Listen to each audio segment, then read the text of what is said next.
Hello everyone. So in the previous class,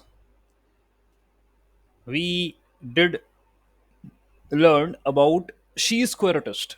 ठीक है, जो कि कैटेगरिकल वेरिएबल्स हैं उन पर अप्लाई होता है. हमने दो न्यूमेरिकल, दो नहीं कई न्यूमेरिकल देखे हमने. ठीक है, हमारा सबसे पहला न्यूमेरिकल जो था वो टॉसिंग ऑफ अ कॉइन को लेकर था. ओके, कंटिजेंसी टेबल बनाई एंड स्कोर्स वगैरह निकाले, काउंटिंग वगैरह करी अपन ने. ठीक है, एंड शी स्क्वायर की वैल्यू निकाली, फिर डिग्री ऑफ फ्रीडम निकाला, फिर उसके करस्पॉन्डिंग जो है हमने एक क्रिटिकल वैल्यू निकाली, कंपैरिजन करा और देखा कि बड़ी है छोटी है क्या है. यदि छोटी वैल्यू है तो एक्सेप्ट कर लो, null hypothesis. And the null hypothesis what it means there is कि जो आपके फीचर्स हैं वो इंडिपेंडेंट है. और अल्टरनेट हाइपोथेसिस का मतलब ये था कि जो फीचर्स हैं वो डिपेंडेंट हैं. ठीक है, तो फीचर के डिपेंडेंट और इंडिपेंडेंट होने के लिए, ये पता लगाने के लिए मैं ये हाइपोथेसिस का इस्तेमाल कर रहा था. ठीक है, तो अनोवा जो आपने पढ़ा था, ANOVA basically deals with the numerical values. ठीक है, और वहां आपके पास ग्रुप ऑफ, मतलब डेटा है, ग्रुप में है फॉर एग्जांपल, और आप ये कह रहे थे कि mean of the group is similar, all are having the same mean. Three groups हैं, तीनों का मीन सेम है, ये हम बोलते थे अनोवा में. उसके लिए भी टेस्ट वगैरह लगाया अपन ने. ठीक है, और ये देखा क्या होता है क्या नहीं होता. ठीक, एंड शी स्क्वायर के अंदर भी आपने कैटेगरिकल वैल्यूज को लिया and then you applied a test over it.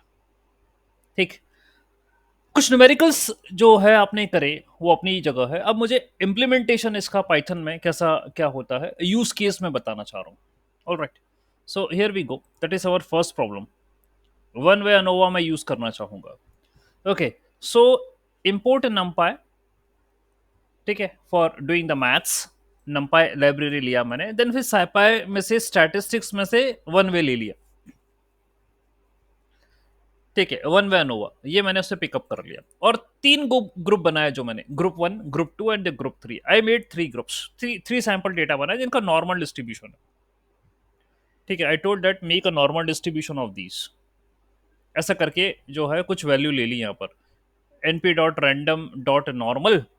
Okay, then I took 10, 2, 100. तो यदि मैं इनकी बात करूं, it's a np dot random dot normal. here we are going to make a normal या Gaussian distribution of the data. ऐसा चाह रहे हैं हम. तो पहला आपका जो है variable, that is defining the location, second is defining the scale, and third is defining the size of the data, जहां तक कि मैं ऑफिशियल वेबसाइट के हिसाब से समझ पा रहा हूँ. ठीक है, so this is the location, यानी आप जीरो से चालू करिए. Okay, two is the scale. Okay, scale of the data. ठीक, scale that means standard deviation. तो लोकेशन है आपका मीन, पहला वाला है मीन, दूसरा स्टैंडर्ड डेविएशन, और तीसरा आपका साइज है ऑफ द डेटा, यानी कितने डेटा पॉइंट्स लेने हैं उसमें, how many data points you require. So all these three groups we are taking the same number of data points, 100 data points लो. इसका मीन 10 है, इसका स्टैंडर्ड डेविएशन 2 है, 100 डेटा पॉइंट्स है. इसका मीन 12 है, इसका स्टैंडर्ड डेविएशन 2 है, इसके 100 डेटा पॉइंट्स है. इसका मीन 15 है, इसका स्टैंडर्ड डेविएशन 2 है, इसमें भी 100 डेटा पॉइंट्स है. तो तीन ग्रुप बना लिए. आपको याद होगा हमने वो प्रॉब्लम करी थी अनोवा में, वो तीन ग्रुप के लिए थे, थ्री स्टूडेंट्स थे हर एक ग्रुप में, और वो बुक्स जो पढ़ते हैं उसका डेटा था वो, अनोवा की हमने जो न्यूमेरिकल करा था. उसी तरीके से सिमिलरली यहाँ three groups I created which are having a normal distribution. अब मुझे देखना है भाई कि इस पे लगा दो, अनोवा लगा दीजिए. So we are having F one way, already we have imported from the statistics. ये लगाइए, group one, group two, group three, तीनों पे लगाइए, और देखिए कि एफ स्टैटिस्टिक की वैल्यू क्या आती है और पी वैल्यू क्या आ रही है, प्रोबेबिलिटी वैल्यू क्या आ रही है. So F statistic I am getting this thing 130, and P value I am getting something, probability value is 2.09 करके कुछ आ रही है, 2.09 इंटू 10 की पावर -41, ऐसा करके वैल्यू आ रही है कुछ. ठीक है, तो भाई इस तरीके से आप F static and P value निकाल सकते हैं. अब क्वेश्चन नहीं उठा कि सर मेरे को हाइपोथेसिस एक्सेप्ट करनी है रिजेक्ट करनी है. हाइपोथेसिस क्या होगी यहाँ पर डिफाइन करेंगे कि the mean of all the three groups are same, that is the H0 null hypothesis. Alternate क्या होगी, the mean is not the same, ये अल्टरनेट होगी। तो अभी मैंने एफ स्टैटिस्टिक और पी वैल्यू ये डायरेक्ट प्रिंट होती है, आपको कहीं कुछ नहीं करना, ऑलरेडी लाइब्रेरी बनी बनाई है। I am already having a library SciPy, उसके अंदर ये वन वे अनोवा है, one way, two way, three way, जो भी है वो सब है स्टैटिस के अंदर। डायरेक्ट यूज करना है और डेटा दे दो ना, you have to give the data from your side. तो डेटा दे दिया मैंने इसके फंक्शन में, ये अपने आप निकाल लेगा एफ स्टैटिक की वैल्यू क्या है और पी की वैल्यू क्या है, और प्रिंट करवा देगा आपके सामने। ठीक है, तो क्वेश्चन ये कि सर इसमें हम क्या करें। ठीक है, तो एफ स्टैटिक और पी वैल्यू तो आ गई मेरे पास यहाँ पर। अब क्या करना है, मुझे इंटरप्रिटेशन करना है।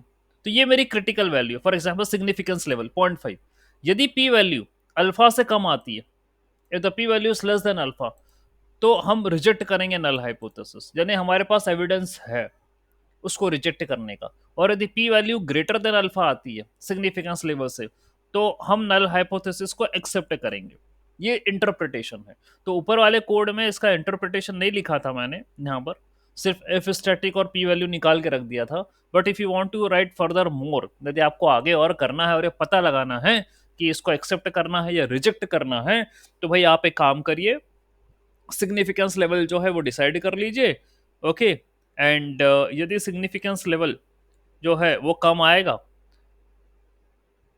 मतलब आपकी वैल्यू पी की कम आएगी अल्फा से या सिग्निफिकेंस लेवल से, तो आपकी नल हाइपोथेसिस रिजेक्ट हो रही है, यानी कि वो वैल्यू सिग्निफिकेंस रीजन के अंदर आ रही है। Okay, that is present inside the significance level. और यदि बड़ी आती है तो सिग्निफिकेंस लेवल को क्रॉस करके कॉन्फिडेंस इंटरवल में चली गई है, कॉन्फिडेंस लेवल में चली गई है। ठीक है, जो कॉन्फिडेंस आप कह रहे थे 95% है, तो ये 5% का सिग्निफिकेंस है, तो 95% का कॉन्फिडेंस है, तो उधर चली गई वैल्यू। ठीक, तो भाई ये क्रिटिकल है। तो अभी मेरी पी वैल्यू जो है दैट इज कमिंग यहाँ पर, क्योंकि रैंडम डेटा था, ये रैंडम डेटा था। ओके, तो रैंडम के चक्कर में ऊपर बदल गया और नीचे अलग बदल गया। ये पी वैल्यू देखो कितनी है, ये 2.09, और इंटू 10⁻⁻⁴, है ना। ई देखो पूरा देखना, नहीं तो तुम अभी उलझ जाओगे। दिस इज 2.09 ई -41, यानी 10⁻41 आ रही है, मुझे लग रहा है कुछ -41 ऐसे कुछ आ रही है पी की value. That is very very less. यहां पर भी इन दिस पर्टिकुलर केस, ये जो नीचे बताया मैंने ये वाला, हियर ऑल्सो पी की वैल्यू 1.5 इंटू 10⁻⁻48 कुछ ऐसी आ रही है। तो भाई देखो क्या हुआ, we are rejecting the null hypothesis, there is a significant evidence between between the means, difference between the means, यानी कि भाई पहला वाला क्लियर हो रहा है। क्यों? क्योंकि पी की वैल्यू अल्फा से बहुत कम है, it is very less than the alpha. ठीक है, तो पूरा ध्यान देना, ये ई की ई -48 लिखा है, यानी 10⁻⁻48।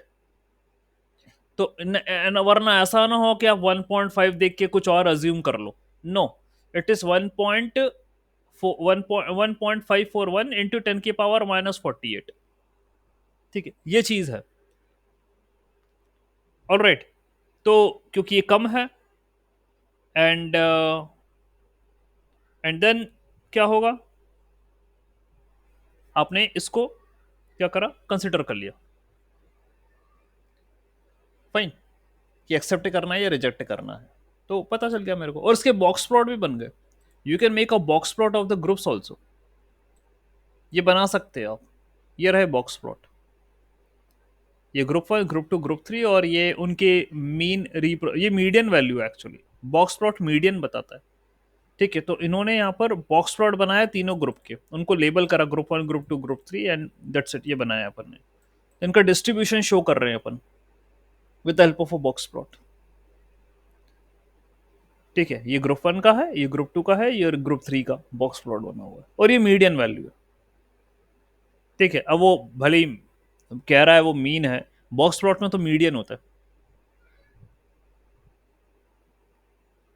ठीक है, सो कोई बात नहीं, मेरे पास स्ट्रेट फॉरवर्ड जो है वो F1 वे नाम का लाइब्रेरी है, स्टैट्स के अंदर है।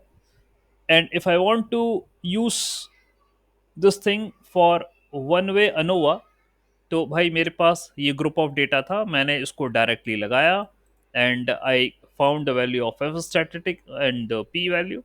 और देखा पी वैल्यू जो है अल्फा से कम है या ज़्यादा है, यदि अल्फा से कम है तो रिजेक्ट और ज़्यादा है तो एक्सेप्ट। ये हो गया मेरा अनोवा का काम। ठीक है, one way ANOVA. How simple this is. ठीक है, I will share the code so you can practise. Next है मेरा शी स्क्वायर कैसे लगाते हैं, how you are going to apply chi square. तो देखिए क्या है, again I am going to pick up the NumPy, because कोई भी मैथ्स करना हो तो नंपाई तो भैया मैंडेटरी है, नंपाई मैंडेटरी है, it is required. Then I am importing she square contingency from the stats. So whatever be the test you are going to apply, ANOVA and she square and various other statistical analysis or the tests which are present, ठीक है, हमारे पास data science है, machine learning जो भी लग रहे हैं वो सब यहाँ स्टैट्स के अंदर मिल जाएंगे आपको साइपाई में। ठीक है, साइंटिफिक पाइथन में, क्योंकि आप ये काम कर रहे हैं। ठीक, तो फिर आपने क्या करा, ये इंपोर्ट कर ली library, then you create a contingency table, ये बनाई आपने। ठीक, कंटिजेंसी टेबल ये दिख रही है आपको 10, 20, 30, 6, 9 एंड 17। तो आपको यदि मैं कल शी स्क्वायर की कहानी याद दिलाऊं तो you are having expected and the observed. ठीक है, तो क्या था, expected minus observed upon expected, यानी एक्सपेक्टेड माइनस ऑब्जर्व्ड का स्क्वायर अपॉन एक्सपेक्टेड, ये फॉर्मूला था शी स्क्वायर का कैलकुलेट करने का। ठीक है, तो अच्छा आपने कई न्यूमेरिकल करे, आप एक्सपेक्टेड की टेबल बना सकते थे और ऑब्जर्व्ड एक्चुअल था, दैट इज व्हाट हैपन। तो एक होती है एक्सपेक्टेशन और एक होती है रियलिटी। एक्सपेक्टेशन आपको जो है वो पता है कि जैसे मैं कॉइन को टॉस करूंगा तो 50% की एक्सपेक्टेशन है हेड और टेल की, और यदि मैं डाइस को रोल करूंगा तो 1/6 एक्सपेक्टेशन है हर एक नंबर की। उसी तरीके से एक्सपेक्टेशन आपको पता है, ऑब्जर्व जो है वो रियल है जो आया। ठीक है, तो उसके बाद आप निकालते थे कि वो कॉइन बायस है क्या या डाइस बायस है क्या। ठीक है, ये काम आप करते थे, और ये भी आपने एक न्यूमेरिकल करा कि ऑनलाइन शॉपिंग में मेल या फीमेल जेंडर का कोई रोल है क्या, तो हाइपोथेसिस एक्सेप्ट करें या रिजेक्ट करें। तो ये आपने प्रीवियस जो न्यूमेरिकल एग्जांपल्स है उसमें पढ़ा है, ये करा है। ठीक, तो भाई पहले आपने कंटिजेंसी टेबल बनाई, np डॉट अरे 10, 20, 30, 6, 9 and 17, this is a 2D array, that's what you have created, है ना। And then you applied chi square over it. ठीक है, ऐसा chi square statistic, P value, degree of freedom and expected. जब ये लगाया जाएगा chi square contingency over the observed, तो अपने आप सारी वैल्यू निकल के सामने आ जाएगी, all the value will come forward. ठीक है, आपको ये पता है कि पीछे सोल्यूशन या फॉर्मूला क्या लगता है, you very well know about it. ठीक है, so all the values will be calculated internally and it will come out, ये आ जाएगी। ओके, और प्रिंट भी कर दी यहां पर अपने कि ये है आपका एक्सपेक्टेड, ये है आपका डिग्री ऑफ फ्रीडम, ये है आपका पी वैल्यू, और ये है आपकी शी स्क्वायर स्टैटिस्टिक की वैल्यू। ठीक है, अब ये देखना है सर कि एक्सेप्ट करूं या रिजेक्ट करूं, what I am going to do. तो भाई अगेन क्या है यहां, सी अल्फा अगेन 5% लिया, पी वैल्यू यदि अल्फा से कम है तो रिजेक्ट द नल हाइपोथेसिस, और ज्यादा है तो accept the null hypothesis. Okay, so आपके पास क्या आई वैल्यू पी की, what's the value of P coming, it is 0.87 and alpha is 0.05, so 0.87 is greater than 0.05, so you are going to accept the null hypothesis, there is a significant no significant association between the variables। तो she square में यही तो होता है कि null hypothesis क्या कहती है, variables are independent of each other. तो भाई आ गया इंडिपेंडेंट ऑफ ईच अदर, यानी वो 5% में नहीं आ रहा, आप 5% से ऊपर चले गए, आप कॉन्फिडेंस इंटरवल में चले गए हो, और कॉन्फिडेंस इंटरवल में चले गए हो तो आपकी नल हाइपोथेसिस एक्सेप्ट हो गई है। आपने कहा था कि वेरिएबल्स इंडिपेंडेंट है, तो हाँ भैया वो इंडिपेंडेंट दिखा दिया, उसने शो कर दिया, variables are independent of each other, ये आपने बता दिया। ठीक है, तो भाई ये बेसिक सा कोड है यहाँ, और कुछ भी नहीं। आपने जो है शी स्क्वायर कंटिजेंसी लिया, आपने ऑब्जर्व्ड टेबल बना दी, ये तो डेटा जो है ना वो मैंने खुद से बनाया है, This is mine's data which I have given you. If you are available with any data ना, you can put it there. Observation. तो contingency table तो बनाने पड़ेंगे. Contingency table बनाओ, ठीक है, और वो दे दो टेस्ट के लिए. वो अपने आप सारी वैल्यू निकाल के दे देगा आपको. पी वैल्यू ना स्टैटिस्टिक वैल्यू ये वो सब दे देगा. और यहाँ कोई बार प्लॉट बना दिया उन्होंने कि कैटेगरी 1, कैटेगरी 2, कैटेगरी 3 कैटेगरी ले ली. बार प्लॉट की विड्थ 0.35 रख दी और लेंथ ऑफ द कैटेगरीज जो है वो निकाल ली. What is the length of the categories? That means the values present in that. Length of these categories वो निकाल ली, वो बता दी. ठीक है. NP dot arange, that means range of the values for them. ठीक है, वो निकाल दी और बस ये बार बना दिया फिर उन्होंने. ठीक है, पी एल टी डॉट बार, ये बार बना दिया उन्होंने. ठीक. और देख सकते हैं आप, ये रहा कैटेगरी 1, कैटेगरी 2 एंड कैटेगरी 3. ठीक है, ये बार बना गया. ये एक observe for group 1, observe for group 2, observe frequencies for the chi square test, group 1 and the group 2. इस तरीके से बार जो है वो आपको ग्रुप 1 और ग्रुप 2 क्यों? क्योंकि आपको दो कैटेगरिकल फीचर्स लेने पड़ेंगे ना कंपेयर करने के लिए. You are having two categorical features, कम से कम आपको लेना पड़ेंगे कंपेयर करने के लिए. तो अभी इन्होंने क्या बोला कि we are having 3 categories, category 1, category 2 and category 3. 3 categories I am available with. और ये देख भी रहो ना डेटा में. ठीक है, ये जो है एक column 1, column 2, column 3, that's what I am having. या रो वाइज आप देखते थे. एदर यू कैन कंसिडर रो. देखो रो वाइज क्या आएगा, जैसे मेल फीमेल है, ये रो वाइज आ गया, मेल फीमेल रो वाइज आ गया. कॉलम वाइज भी कुछ होता था ना. You seen the chi square. So if you want to rewind me again, मैं आपको शी स्क्वायर वापस बताऊं. Okay. And the basic case which you have studied in the chi square. Okay, let me share the she square content which you have learned, okay, in the previous class. ठीक है. तो भाई कोई भी problem statement होगा और उसके corresponding ही हम समझ पाएंगे. Let me show the entire screen now. Okay, what was there in the chi square जो हमने पढ़ा था. ओके, ये रहा. ये देखिए, वो ऑनलाइन शॉपिंग वाला था. तो you are having online grocery purchase 0 या 1 and gender male and the female, ये था. तो आपने मेल और फीमेल यहाँ लिखा था कॉलम में, परचेस और डू नॉट परचेस यहाँ लिखा था रो में. इस तरीके से अब उसी के करस्पॉन्डिंग आपने यहाँ जो डेटा बनाया है, the data which you have created, okay, उसमें 2 रो हैं और 3 कॉलम है. 3 कॉलम्स यू आर हैविंग. तो वो 3 कॉलम को ना 3 कैटेगरी बोल रहा है वो.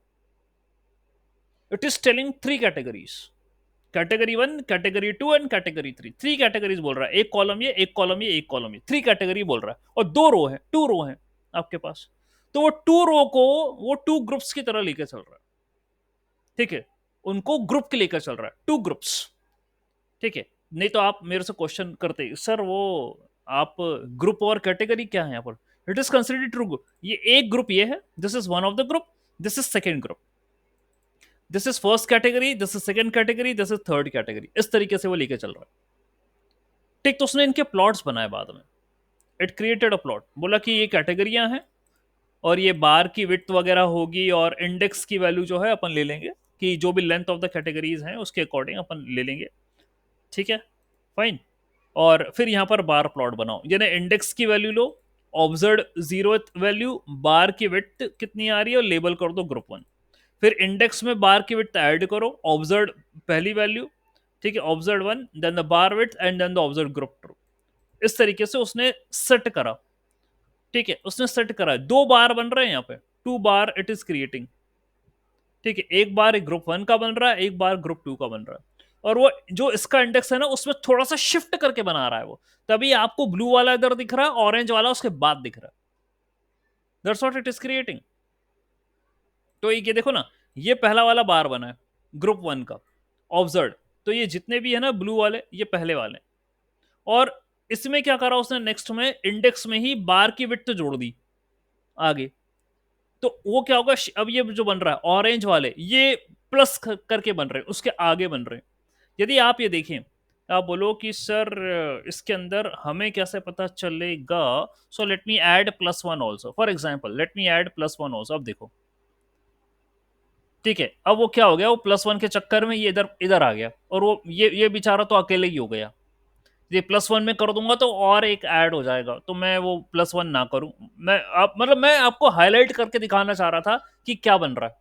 ओके, अब ये देखिए बेचारा, ये ऑरेंज अलग हो गया और ये ब्लू अलग, तो ये वाला जो है ना ऑरेंज, ये इसके साथ आना चाहिए था। अब मैंने क्या कर दिया, +1 कर दिया, तो वो शिफ्ट हो गया और 1 से और शिफ्ट हो गया, और यो 1 से शिफ्ट हो गया, तो ये वाला भाई भी 1 से शिफ्ट हो गया, और ये वाला भी 1 से शिफ्ट हो गया। ठीक है, सब 1 से शिफ्ट हो गए। तो मैं नहीं चाहता हूं कि भाई इस तरीके से हो। Fine, so I am going to add नहीं नहीं करूंगा मैं, I am not going to do this thing. Fine, ठीक, तो भाई मैं हटा रहा हूं, ये 1 को हटा लो यहां से। तो सिर्फ बार की विड्थ तो जोड़ो इंडेक्स में, इंडेक्स वैल्यू में। ठीक है, ये इंडेक्स वैल्यू यहां से निकलेगी। If you want to print की सर इंडेक्स वैल्यू भी बता दो सर क्या है, प्रिंट करके तो हमको क्लियर हो जाएगा व्हाट इज इंडेक्स। ओके, तो चलो ये भी प्रिंट करके बता रहा हूं मैं। The index value is 0, 1 and 2, ये है इंडेक्स वैल्यू। ठीक है, इंडेक्स वैल्यू 0, क्योंकि 3 कैटेगरी है ना, एक 0 है, एक 1 है और 2 है, तो इंडेक्स वैल्यू 3 है। लेंथ ऑफ द कैटेगरी, तो भैया कैटेगरी तो 3 थी ना, 3 थी ना, तो और रेंज कहां से निकलती है, 0 से, तो 0, 1 एंड 2 इस तरीके से निकलती है, तो वही बोला हमने। ठीक है, ऑल राइट। तो भाई ये भी बता दिया 0, 1 एंड 2। तो भाई ये रहे कंपेरेटिव प्लॉट, और नल हाइपोथेसिस एक्सेप्ट हो गई आपकी। ये ध्यान देना है क्या है क्या नहीं है, बहुत इंपॉर्टेंट है ये।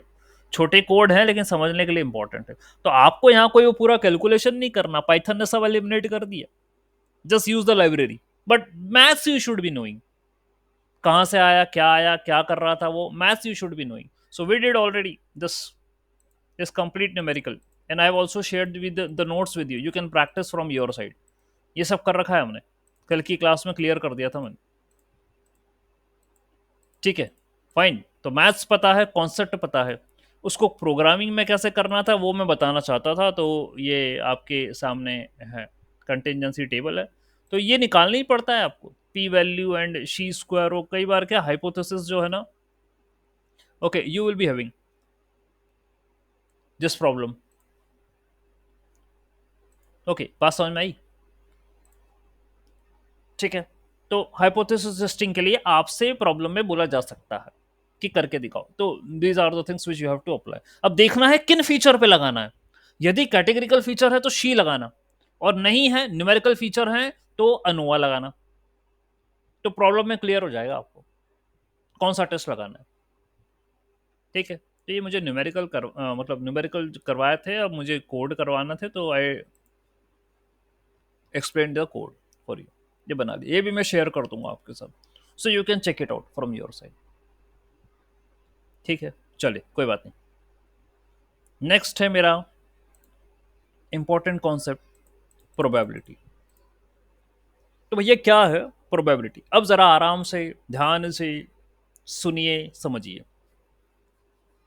प्रोबेबिलिटी, तो भाई प्रोबेबिलिटी, ये मतलब मैं अपने पर्सनल पॉइंट ऑफ व्यू से बोलूँ ना, तो प्रोबेबिलिटी देख के तो भाई मेरे को ऑब्वियसली इट्स अ थ्रेट। क्योंकि 11th स्टैंडर्ड में मैथ्स में मैंने वो परम्यूटेशन कॉम्बिनेशन पढ़ा। ठीक है, अब वो क्या रहता था कि एक बैग है तो उसमें इतने कलर की बॉल है, तो उसमें से ये वाली बॉल निकाल दी, तो रिप्लेस कर दी, तो नॉट रिप्लेस करी, तो बताओ क्या। तो ये तो भाई, ठीक है, it's a challenging thing for me. और प्रोबेबिलिटी, जब वो परम्यूटेशन कॉम्बिनेशन परेशान करता था, तो प्रोबेबिलिटी भाई उससे बड़ा वाला है। ठीक है, तो अब भाई जब स्टैटिस्टिक्स और मतलब ये पढ़ लिया अपन ने, डेटा साइंस पढ़ रहे हैं, तो प्रोबेबिलिटी तो भाई पढ़ना ही पड़ेगा, इसके बिना कुछ नहीं हो पाएगा। It's a core of the maths in machine learning. तो प्रोबेबिलिटी आउटकम को बताता है कि कोई भी इवेंट हुआ, कोई भी एक्टिविटी परफॉर्म हुई, तो what is the outcome, what is the chance of that outcome, ये प्रोबेबिलिटी बताता है। ठीक है, तो almost all the machine learning and deep learning algorithms कहीं ये प्रोबेबिलिटी का कॉन्सेप्ट जो है वो एप्लीकेबल है। ठीक, सो क्या है, जैसे जैसे हम अभी डीप लर्निंग में जनरेटिव एआई में आए हैं, तो जनरेटिव एआई जेंस, तो ये तो बता रहा है ना वो, किसी भी आंसर का जवाब देना, what is the chance, what is the probability. तो चाहे तुम एलएलएम पढ़ रहे हो, प्रोबेबिलिटी लगी है भाई, लार्ज लैंग्वेज चैट जीपीटी में भी लगी है प्रोबेबिलिटी। वो यही चेक करता है कि जैसे हमने लिखा माय नेम इस, तो वो प्रोबेबिलिटी लगाएगा कि इसके बाद क्या आ सकता है, व्हाट इज द चांस कि कौन सा शब्द आएगा इसके बाद। तो प्रोबेबिलिटी पर बेस्ड है वो, जो बेटर, जिसकी हाईएस्ट प्रोबेबिलिटी है वो वाले वर्ड से रिप्लेस कर देगा वो। तो प्रोबेबिलिटी तो भाई हर जगह है, इससे स्किप नहीं कर सकते। ठीक है। और एंड जो है यहाँ पर, जैसे एमएल एडवांसमेंट्स हुए, यानी अब अपन जनरेटिव एआई की बात करें, तो Jains auto encoder were developed with great probability institutions, यानी प्रोबेबिलिटी का कॉन्सेप्ट भाई इसमें लगा ही लगा है। ये है generative adversarial network. Auto encoder का मतलब ये है it's a combination of encoder and the decoder. ठीक है, तो वहां पर प्रोबेबिलिटी का कॉन्सेप्ट एप्लीकेबल। इनको मैं आगे डीप लर्निंग में पढ़ाता हूँ, और अभी जो मेरा जनरेटिव एआई कोर्स है उसमें पढ़ा रहा हूँ, जैन्स को, ऑटो एनकोडर्स को वहां पर पढ़ा रहा हूँ। तो ये डीप लर्निंग के ये आर्किटेक्चर हैं, ये जैन एंड ऑटो एनकोडर। ठीक है, तो भाई अभी मैंने टू द वेरी सिंपल बोला आपसे, प्रोबेबिलिटी का मतलब है कोई भी इवेंट ऑकर हो रहा है तो आउटकम क्या आएगा, what is the outcome of happening of an event. Event हुआ, तो जैसे आपने कॉइन को टॉस करा, वो इवेंट हुआ, आउटकम क्या आएगा, हेड आएगा या टेल आएगा। डाइस को रोल करा, ये इवेंट हुआ, एक्टिविटी हुई, एक्सपेरिमेंट हुआ, एक्सपेरिमेंट भी बोलते हैं इसको। आंसर क्या आएगा, सर 1 आएगा, 2 आएगा, 3 आएगा, 4 आएगा, 5 आएगा, 6 आएगा। डाइस को रोल करा, कुछ भी आ सकता है, इन 6 में से कुछ भी आ सकता है। तो प्रोबेबिलिटी क्या है 1 के आने की, आप बोलोगे सर 1/6। 2 की कितनी, सर 1/6। 3 की कितनी, सर 1/6। सर हर एक नंबर के आने की प्रोबेबिलिटी सर 1/6, यही होती है। ठीक है, बात समझ आई, यही होती है। So at its core probability is a measure of the likelihood that a particular event will occur. It's a measure of the likelihood. एक शब्द है यहाँ पर लाइक्लीहुड, गजब का शब्द है भाई, मेजर ऑफ द लाइक्लीहुड। एक एक वर्डिंग्स पे आप जब कभी पढ़ रहे हो ना, एक एक वर्डिंग्स पे फोकस करना है, इन डेप्थ में पढ़ाई करनी, क्या कहा उसने क्या नहीं कहा। तो अभी मैं आपसे कह रहा हूं प्रोबेबिलिटी जो है ये बताता है कोई एक्टिविटी हुई तो उसके आउटकम के बारे में बात होती है। ठीक है, और एप्लीकेशन मैंने बता दी एलएलएम्स के अंदर कि कौन सा वर्ड आएगा नेक्स्ट, तो वो प्रोबेबिलिटी ही लगाता है। जिस वर्ड की ऑकरेंस की संभावना ज्यादा, जिसकी हाईएस्ट प्रोबेबिलिटी आ रही है, वो उससे सब्सटीट्यूट कर देता है। तो ये आर्किटेक्चर्स में जो भी हमारे डीप लर्निंग और जनरेटिव वाले आर्किटेक्चर्स में लगा हुआ है। ठीक है, ऑल राइट। तो भाई यहाँ क्या हुआ, प्रोबेबिलिटी, ये तो अब से डेफिनेशन पूछी, प्रोबेबिलिटी क्या होती है, अपन उसको बोल देंगे it's happening of an event. ठीक है, occurrence of an event, what is the outcome. ठीक है, उसको हम प्रोबेबिलिटी बोलते हैं। ओके, यहाँ पर उन्होंने कहा they said what they said, it's a measure of the likelihood that a particular event will occur। कोई भी इवेंट अगर होगा that will measure of likelihood. अब लाइक्लीहुड क्या होता है, what is the likelihood. Likelihood, देखिए लाइक्लीहुड क्या होता है, एक हाइपोथेसिस है, ये एक स्टेटमेंट है, इट्स जस्ट अ स्टेटमेंट। जैसे आपने बादलों की तरफ देखा, you are seeing the sky and it is looking cloudy, तो आप कहोगे कि यार कल बारिश होगी या आज बारिश होने की संभावना है, just looking at the sky it seems to be cloudy, so according to your experience you are saying that कि क्योंकि बादल आ गए हैं और बारिश की संभावना लग रही है मुझे। आपने कोई न्यूज नहीं सुनी, आपने कहीं कुछ पढ़ा नहीं, कुछ कुछ नहीं, बस आपने देखा और आपका एक्सपीरियंस जो भी था उसके करस्पॉन्डिंग आपने बोल दिया। सो दिस इज एन लाइकलीहुड। क्या इवेंट हुआ? इवेंट क्या हुआ भैया? बादल इकट्ठे हो गए, इवेंट हुआ, अब बारिश होगी, आउटकम है। तो प्रोबेबिलिटी क्या होती है? कोई भी इवेंट ऑकर हो रहा है and we are seeing the occurrence और chance of getting an outcome on the basis of an activity और एन इवेंट। ठीक है, that is called as a probability.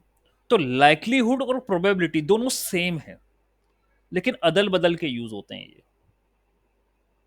वो कैसे? लाइकलीहुड एक स्टेटमेंट है जो आप किसी भी एक्शन, एक्टिविटी, एक्सपेरिमेंट को देखकर ऐसे ही बोल देते हो। आपने रेन होने की प्रोबेबिलिटी या उसका क्वांटिफिकेशन नहीं करा, व्हाट इज द परसेंटेज और the chance of having a rain, ये नहीं बोला आपने, बस बोला कि बादल आ गए हैं, बारिश होगी, आज हो सकती, कल हो सकती, जो भी आपने बोल दिया। तो likelihood is just a simple statement, probability is the quantification of likelihood. यानी आप जब इस स्टेटमेंट की न्यूमेरिकल वैल्यू दे दो, वो प्रोबेबिलिटी होती है। यानी आप ये कह रहे हो कि there is a 60% probability that rain will occur, तो ये प्रोबेबिलिटी है। 0.6 is the probability. That means you have to quantify the statement. Quantification मतलब होता है उसको न्यूमेरिकल वैल्यू दो उसको। तो लाइकलीहुड और प्रोबेबिलिटी दोनों सेम है, अदल बदल के यूज होते हैं ये। लेकिन जो अंतर है इनमें वो ये है कि लाइकलीहुड एक स्टेटमेंट है that you will say, it's just like a hypothesis that you will say over a particular event, over a particular experiment, or a particular activity। जैसे हमने टॉसिंग ऑफ अ कॉइन कर, tossing of a coin आपने कहा head आएगा, ये likelihood है। हम कहेंगे 50% चांसेस है हेड आने की, ये प्रोबेबिलिटी है। ठीक है, ये प्रोबेबिलिटी है। ऑल राइट, अंकना समझ में आया? Yes, sir. अंकना को हॉल हॉल में बैठती हो क्या? No, sir. मोबाइल तो नहीं चलाती पक्का? Sir, actually, you're not audible properly. Okay, not audible properly. Am I not audible properly? मेरी आवाज आ रही है सभी को? Yes, sir. अब आ रही है. तो यार जब जब नहीं आ रही थी तो क्यों नहीं बोला आपने? Am I audible Sir, properly? just this statement was not clear. Only this statement was not clear. Everyone, am I audible properly? Jay, आपको आवाज आ रही है? हाँ सर, कुछ समय पहले ही थोड़ा एक तो सेंटेंस तो जब नहीं कभी आया भी था बट दिक्कत आए ना तो मुझे तुरंत जो है पिंग कर देना, voice is clear. Okay, Raju said sir voice is clear. Okay, तो एक शब्द सुन के तो यार जिंदगी बदल सकती है, और आप कह रहे हो सर स्टेटमेंट सुनाई नहीं आई कुछ देर पहले वाली। तो ऐसा तो मत करो यार मेरे साथ, ठीक है?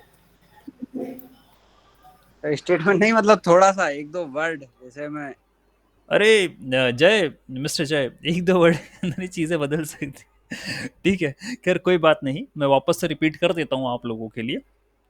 ठीक, वो अचानक मुझे ऐसा लगा कि मैं पूछूं तो सही कि ये लोग सुन रहे हैं मुझे प्रॉपरली, ऐसा तो नहीं कोई दिक्कत है? तो जब कभी भी आपको ऐसा लगा कि वॉइस लो हो जाए, बिकॉज टेक्निकल इशू ऑनलाइन चल रहा है सब कुछ, ठीक है, तो काइंडली पिंग मी। ऑलराइट, तो मैं कह रहा था कि भाई लाइकलीहुड इज अ स्टेटमेंट और a hypothesis and probability is a quantification of it. यानी उसका न्यूमेरिकल लिख दोगे ना तो प्रोबेबिलिटी हो जाएगा, और सिंपल स्टेटमेंट लिखोगे तो लाइकलीहुड होगा। ठीक है, ये वाली बात है। और भाई ये अभी हल्के में उड़ा दिया मैंने, लेकिन बड़ी बड़ी लेवल की चीजें हैं ये। ठीक है, पढ़ेंगे आगे, छोड़ेंगे थोड़ी ना। ठीक, so just this thing has been mentioned, जिसके बारे में इतना डिस्कशन कर रहा था, इतना लिखा उन्होंने, probability is a measure of likelihood that a particular event will occur.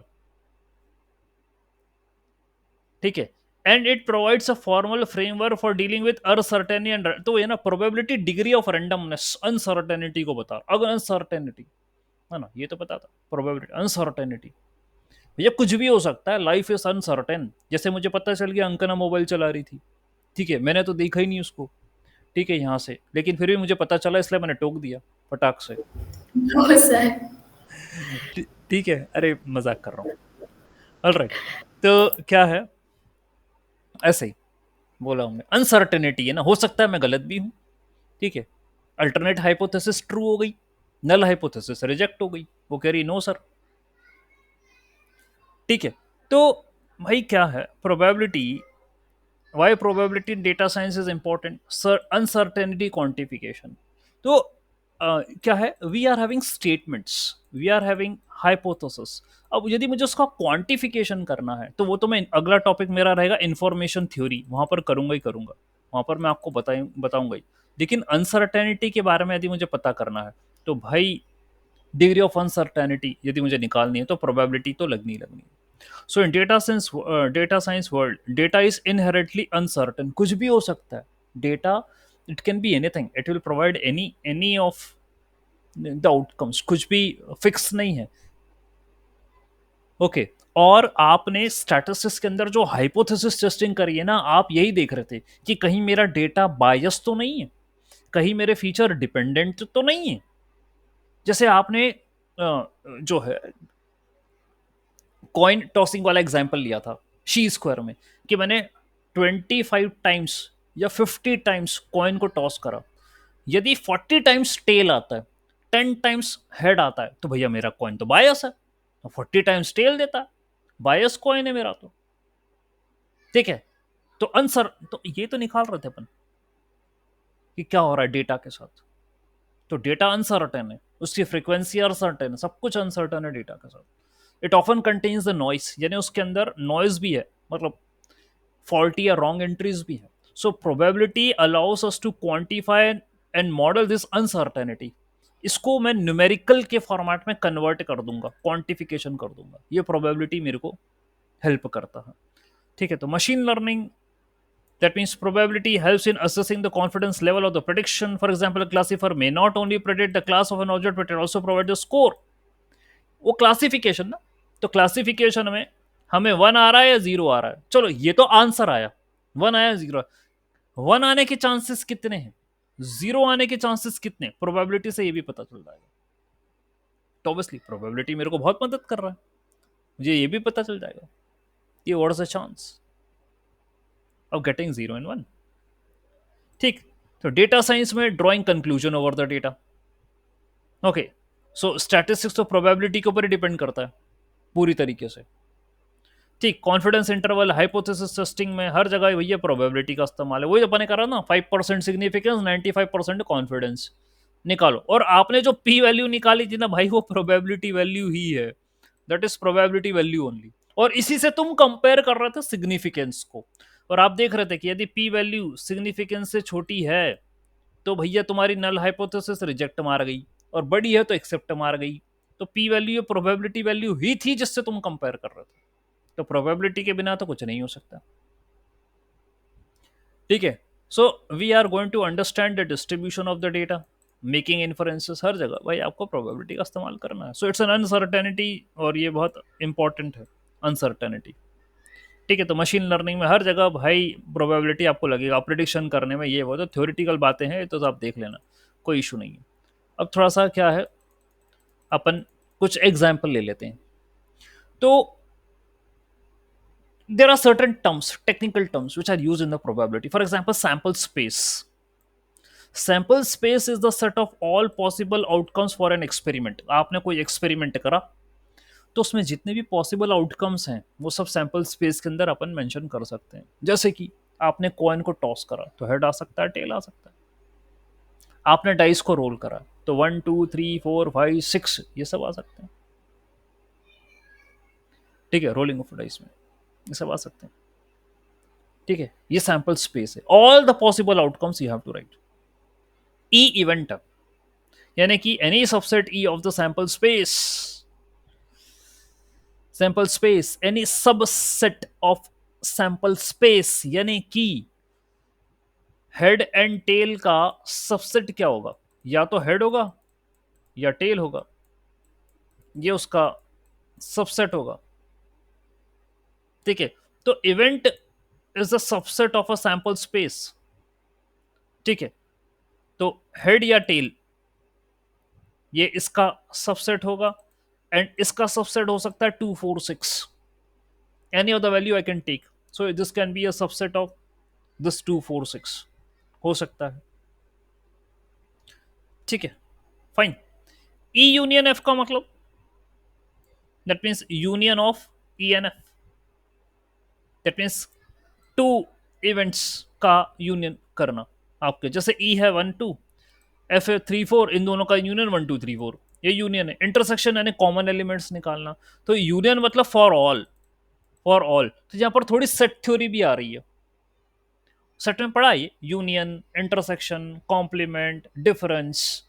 ठीक है, सारी चीजें अपन सेट थ्योरी में पढ़ी है। ये यूनियन है और ये इंटरसेक्शन है, दिस इज द इंटरसेक्शन। तो 1 और 2 और एफ, 1 और 2 ई में है, 2 और 3 एफ में है, तो उनका इंटरसेक्शन क्या आएगा? 2, 2 कॉमन एलिमेंट है, तो इंटरसेक्शन में कॉमन एलिमेंट निकालते हैं अपन, ये हो गया। और यदि कोई भी कॉमन एलिमेंट नहीं मिलता है तो phi, that means E and F are mutually exclusive event. Mutually exclusive यानी इंडिपेंडेंट ऑफ ईच अदर। ये बहुत ही इंपॉर्टेंट शब्द लिखे, इनको ध्यान रखना, mutually exclusive event.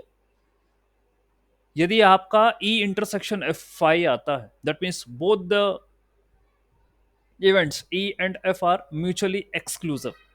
They are not dependent upon each other. E के होने से F को कोई लेना देना नहीं, और F के होने से E को कोई लेना देना नहीं, तो म्यूचुअली एक्सक्लूसिव है। ठीक, ऑल राइट। तो ये कोई टर्मिनोलॉजी थी वो लिखी गई है। फिर यूनियंस, यूनियन यूनियन यूनियन, तो भैया ये तो आप जानते हो, E1 E2 इनका यूनियन लेना है तो आप ऐसा लिखोगे, E1 union E2 union E3 union E4 and so all. Intersection भाई आप ऐसा लिखोगे, E1 intersection E2 intersection E2, तो यहाँ से कॉमन एलिमेंट्स और यहाँ से फॉर ऑल। ठीक है, यूनियन एंड द इंटरसेक्शन। फिर होता है complement. So event which consist of all the outcomes of S which is not present in E is said to be a complement. ठीक है, तो भाई जैसे ये आपके पास यूनिवर्सल सेट है, this is a universal set, और ये रहा ए, एक सेट ए है, तो ए का कॉम्प्लीमेंट क्या होगा? What is the A complement? Everything except A is set to be A complement. ये ए कॉम्प्लीमेंट है, बाहर जो मैंने शेड करा ना, ये ए कॉम्प्लीमेंट है। ठीक है, फाइन। और कुछ प्रॉपर्टी होती है इनमें कि कॉम्प्लीमेंट और उसी को यदि यूनियन करो, यानी ए का यूनियन ए के कॉम्प्लीमेंट के साथ करूंगा तो मेरे को यूनिवर्सल सेट मिलेगा। I am going to get all the sample spaces, sample space values, all the outcomes I am going to get it, ये मुझे सब मिलेगा यदि मैं उसको उसके कॉम्प्लीमेंट के साथ ही करूंगा। तो complement means, what do mean by complement? यानी apart from the given values, that is called as a complement. क्योंकि आप ये समझते हैं 0 का कॉम्प्लीमेंट 1, 1 का कॉम्प्लीमेंट 0, कुछ इस तरीके से आप मानिए। ठीक है, यूनिवर्सल सेट का कॉम्प्लीमेंट फाइ होता है, और ई का कॉम्प्लीमेंट का इंटरसेक्शन लोगे तो फाइ आएगा, क्योंकि कोई भी एलिमेंट इनमें कॉमन नहीं रहेंगे, तो फाइ ही आएगा। ठीक है, बात समझ में आई? यह है आपका कॉम्प्लीमेंट ऑफ इन सेट। ठीक है, तो आप सेट थ्योरी पढ़ते हो और प्रोबेबिलिटी में बड़ा हेल्प करता है ये सेट थ्योरी, इसलिए बता रहा हूं मैं आपको। ठीक है, जैसे आप ये कंसिडर करोगे, ये वेन डायग्राम बनते हैं यहाँ पर सेट में, वेन डायग्राम ये आपने पढ़े होंगे। ठीक है, वेन डायग्राम्स, तो जैसे कि ये एक सेट है, ये दूसरा सेट है, आप बोलते हो सर ये इंटरसेक्शन है ऑफ ए एंड बी, तो कॉमन एलिमेंट सर यहाँ पे होंगे।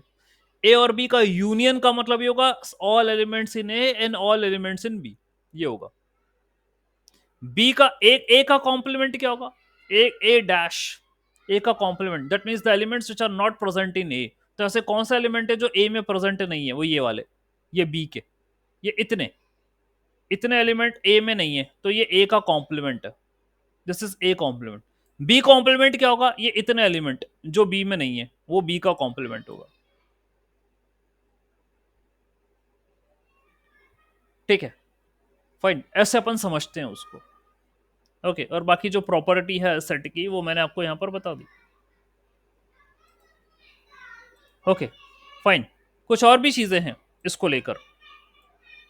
For event E, for event E in S, for any event in S, event E in S यानी कोई आपका ये यूनिवर्सल सेट है. If you are going to take any event E out of it, PE denote the probability of occurrence of event E in S where it follows. कोई भी event की होने की जो प्रोबेबिलिटी है, any of the events happening probability lies between 0 and 1. Highest probability उसकी 1 होती है. Highest probability is 1. ठीक है. When I am going to consider all the outcomes, S का मतलब होता है ऑल द आउटकम्स आप ले लो, यदि हेड और टेल दोनों ले लो, तो probability of getting head and tail both is equal to 1. तो ऑब्वियस ये पहले वाली प्रॉपर्टी तो मेरे को पता ही है ना, प्रोबेबिलिटी की वैल्यू तो हमेशा 0 से 1 के बीच में ही आती है. तो if I am going to take a probability of head, वो आएगी 0.5. द प्रोबेबिलिटी ऑफ टेल वो आएगी 0.5. सम ऑफ द प्रोबेबिलिटी वो आएगी 0.5 प्लस 0.5 1. तो ये तो लिखा है उन्होंने. थर्ड क्या है? For mutually exclusive event the probability of union of all E is equal to sum of the PEIs and P intersection of all equal to 0. ठीक है. तो म्यूचुअली एक्सक्लूसिव इवेंट यदि होते हैं, यानी कि एक इवेंट के होने से दूसरे इवेंट को कोई वो नहीं है, रिलेशनशिप नहीं है, तो P probability of E1 union E2 union E3 union E4 is equal to probability of E1 plus probability of E2 plus probability of ऐसा आएगा. और इंटरसेक्शन 0 होता है इनका. क्यों? क्योंकि म्यूचुअली एक्सक्लूसिव है ना भाई, तो इंटरसेक्शन तो 0 होगा. ये कुछ प्रॉपर्टियां हैं तो ध्यान रखनी है आपको. इवेंट डिपेंडेंट होगा, इंडिपेंडेंट होगा, आपको इन बातों का बहुत ध्यान रखना पड़ेगा. Try to correlate what I am teaching. क्या पढ़ा रहा हूं मैं आपको, उसको कोरिलेट करने की कोशिश करें आप. ठीक है, कोरिलेट करें. भाई मैंने आपको बोला प्रोबेबिलिटी यानी आप आउटकम की बात कर रहे हैं, यानी कोई ना कोई इवेंट होगा, कोई एक्टिविटी होगी तो आउटकम आएंगे. ठीक है. तो और इसमें है अनसर्टेनिटी. यदि आप एक ही इवेंट की बात कर रहे हैं तो वो तो सबसे सिंपल होता है. Tossing of a coin simple, rolling of a dice simple. ये एक ही की बात कर रहे हो आप, एक ही एक्सपेरिमेंट की बात कर रहे हो. But when you are having multiple events, यानी आपके पास E1 है, E2 है, तो हम अब उसके ऊपर क्या अप्लाई कर सकते हैं, that's something very much important.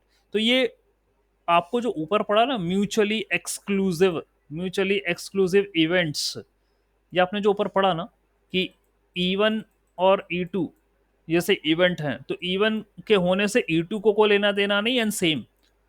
तो right now I am talking about multiple events, not only a single event. उसकी बात ही नहीं कर रहा हूं मैं.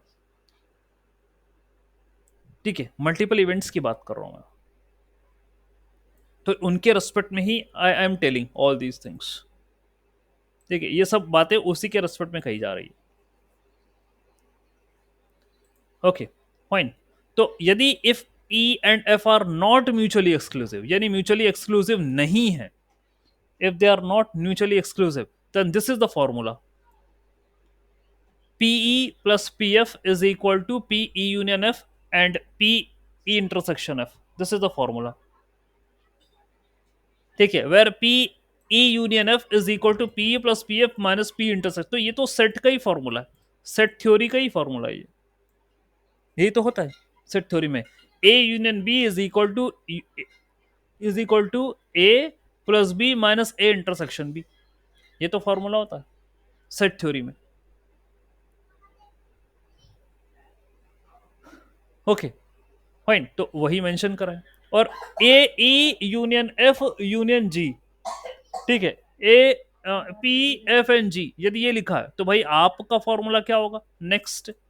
ये होगा probability of E plus probability of S plus probability of G plus तीनों की जो है आप ले लोगे E F G and subtraction in order, यानी ई एफ, ई जी और एफ जी. इस तरीके से आप लोगे. ये सेट के फॉर्मूले हैं सारे, सेट थ्योरी के, ऑलरेडी मतलब आप पढ़ चुके हो सेट में, ठीक है, just we are revising the concepts. Okay fine. उसके बाद नेक्स्ट है very important, that is called as conditional probability, very very IMP conditional probability, ठीक है। Let us suppose I am having two events E and F, two events है मेरे पास, then conditional probability that E will occur given that F has already occurred is denoted by PE by F, ठीक है। तो बहुत ही important है ये conditional probability. इसके basis पर मैं बेस थ्योरम बनाऊंगा, I will make Bayes theorem based upon it, ठीक है। तो कंडीशनल प्रोबेबिलिटी क्या होती है, CP, that means I am having event A, I am having event B, दो इवेंट है मेरे पास, इवेंट ए है एंड इवेंट बी है, ठीक है, that's what I am having. Okay, तो कंडीशनल प्रोबेबिलिटी का मतलब ये होता है P A by B is equal to आप देखें यहां पर P A by B is equal to P A intersection B upon P B, that's what you are saying, P A intersection B upon P B, upon P B, ऐसा करके हमको लिखना है। Okay, ऐसा करके हमें लिखना है। तो इस पी ए बाय बी का मतलब क्या हुआ, B has already occurred, what is the chance of occurrence of A, ठीक है, बी हो चुका है, B has already occurred, what is the probability of occurrence of A, ये मुझे निकालना है। So this is been calculated using conditional probability, ये कहा गया डेफिनेशन बहुत इंपॉर्टेंट है and it's going to be use ahead also, ठीक है।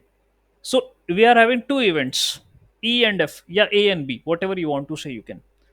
तो conditional probability that E will occur, given E होगा, given that F has already occurred, F हो चुका है, E के होने की probability क्या है F के होने के बाद, this is said to be a conditional probability,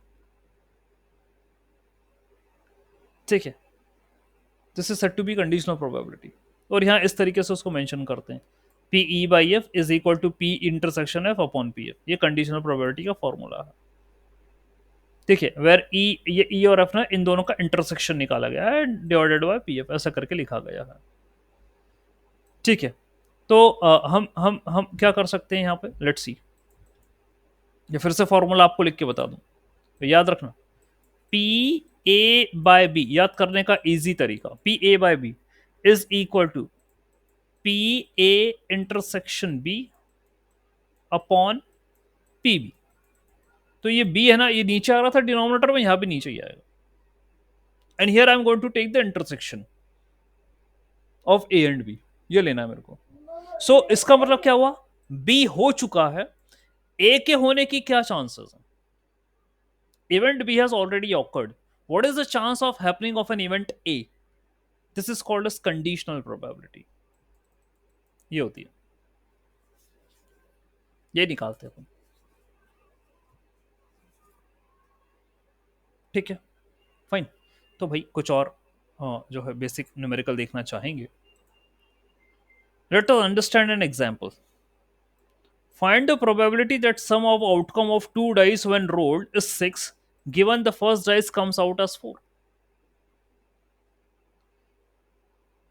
rolling of two dice, ठीक है, rolling of a two dice ये बोल रहा है,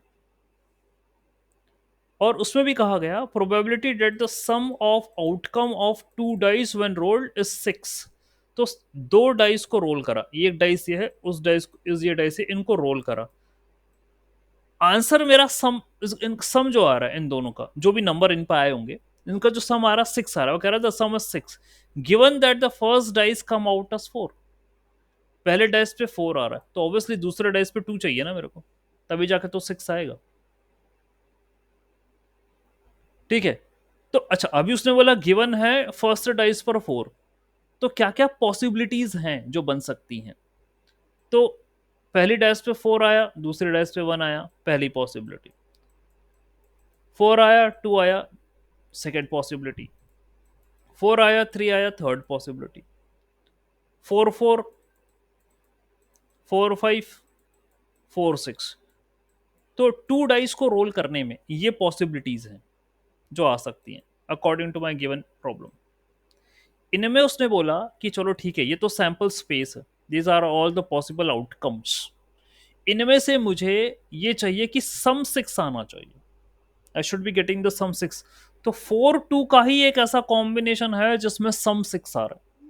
ओके, तो ये रहा मेरा सैंपल स्पेस, ये रहा मेरा event. So the probability of event is 1/6। 1/6 क्यों आया? ये एक आंसर है, एंड टोटल जो है मेरे पास आउटकम 6 है, तो ऑब्वियसली द आंसर इज 1/6। तो ये तो बड़ा आसान तरीके से हो गया। इसी को उसने कंडीशनल प्रोबेबिलिटी से सॉल्व करके बताया, solving the same problem with conditional probability. ठीक है, लेकिन आपको थोड़ा सा स्ट्रेस लगाना पड़ेगा, स्ट्रेस डालना पड़ेगा यहाँ पर सोचने के लिए कि यार कैसे स्टेटमेंट बनाऊं।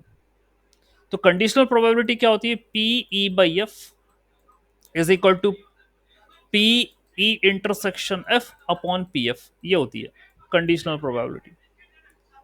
तो E intersection of P F कहां से निकालूं? How am going to get? So E intersection F is the probability of sum 6 and the dice 4। ठीक है, ये ई इंटरसेक्शन एफ है कि सम 6 और डाइस, पहले डाइस पे 4 है, तो वो 4/2 है, 4 2 है कॉम्बिनेशन। तो यही 1/30, 1/36 क्यों? टोटल मेरे पास 36 आउटकम्स हैं, टोटल मेरे पास 36 आउटकम्स हैं। पहले वाले डाइस को 6, दूसरे वाले के भी 6, 6 से 36 आउटकम्स हैं मेरे पास। कैसे 36 होंगे? कॉम्बिनेशन क्या क्या बनाऊं मैं? 11 12 13 14 15 16, सॉरी 14 15 16, फिर 21 22 23 24 25 26, फिर 31 32 34 35 36। तो ऐसे 36 कॉम्बिनेशन बन रहे हैं टोटल में, उसमें से एक कॉम्बिनेशन है जो मेरे को चाहिए, 4 4 2, टोटल 6 आ रहा था, तो 1/36 आया। इसकी प्रोबेबिलिटी पी एफ क्या है? 4 आना चाहिए पहली डाइस पे, तो ऐसे तो मेरे पास 4/4 1 4 2 4 आ रहा है पहली डाइस पे, तो ऐसी 6 है मेरे पास, ऐसी वैल्यू है जहां पर 4 आ रहा है पहली डाइस में। इन दोनों का रेशियो लूंगा मैं, 36 कैंसिल होगा, आंसर आया 1/6। तो कंडीशनल प्रोबेबिलिटी से ऐसे सॉल्व कर सकते हैं इसे। Okay, fine. तो conditional probability is one of the important concept in case of probability, and we will be studying this thing ahead in the Bayes theorem also। ठीक है, एंड जो है फिर आगे देखते हैं, पढ़ेंगे क्या है, इंडिपेंडेंट इवेंट्स हैं, मल्टीप्लिकेशन रूल क्या है, चेन रूल क्या है, रैंडम वेरिएबल क्या होता है, कंटिन्यूस रैंडम। तो जो रैंडम वेरिएबल का कॉन्सेप्ट आपके स्टैटिस्टिक्स के अंदर आया था, और वहां पर मैंने discrete and continuous random variable की बात करी थी, अब यहाँ पर इलॉबरेटिव वे में बात करूंगा मैं, क्योंकि ये कोर प्रोबेबिलिटी है। अब now I will be talking this thing in detail, और अपन इसको डिटेल में पढ़ेंगे सारी चीजें। ठीक है, तो वो अपन नेक्स्ट क्लास के अंदर पिकअप करते हैं। Meanwhile I request you to study this conditional probability, थोड़ा सा आप रेफरेंस करिए, इसको पढ़िए, थोड़ा सा समझिए कैसे क्या और न्यूमेरिकल प्रॉब्लम हो सकता है, देन विल प्रोसीड अहेड। आगे पढ़ेंगे इसको कल की क्लास के अंदर, in tomorrow class will proceed ahead, will study. Okay, let me stop sharing, let me stop.